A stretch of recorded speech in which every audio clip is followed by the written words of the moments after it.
Почитувана колежке, ви реплицирам, иако горе-долу, неколку денови, 5 ден зборуваме за буџетот, им читаме на граѓаните ставки, олку проценти, толку проценти, меѓутоа граѓаните ги интересира едно. Дали ќе живеат подобро.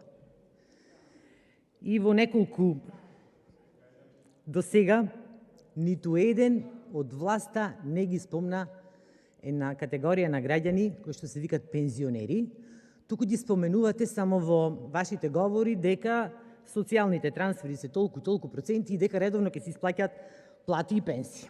Јас сега сакам да ви прочитам неколку податоци, за да знаете за колкав број на луѓе се работи во Македонија. До 11.000 денари земаат 87.077 граѓани. Од 11 до 14.000 денари 75.597 граѓани.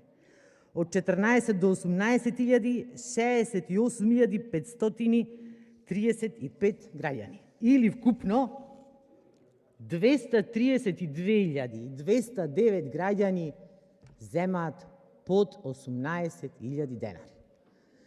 Никој не ги спомена. Има покачување на страната на Министерството за труд и социјална политика, пишува: со изедначување на трошоците за живот се покачуваат пензиите, замислете, 1,2%. Значи за овие луѓе кои што ќе живеат со 18.000 денари, то се 100 денари. И тука ќе кажуваме ставки волку толку, што всушност се моментално самопланирање, а податоците говорат дека многу од тие ставки не се реализираат на таков начин. Како граѓаните ќе живеат подобро, кога според Евростат Македонија е најсиромашната земја во Европа? Најголем дел од граѓаните не можат да си дозволат да купат 3 основни артикли: плаќање сметки, купување месо или риба, да одат надвор од земјата на една недела, телефон, машина за перење или автомобил. Тоа ги интересира нашите граѓани. Не ги интересира кај се планирани вашите ставки. Тоа треба да им кажеме на граѓаните. Ние во времето на ВМРО ДПМН пензиите се поравнуваа по две основи: по трошоците за живот и по порастот на просечната плата. Го скинавте тоа и овие граѓани ги сведовте на питачки стап.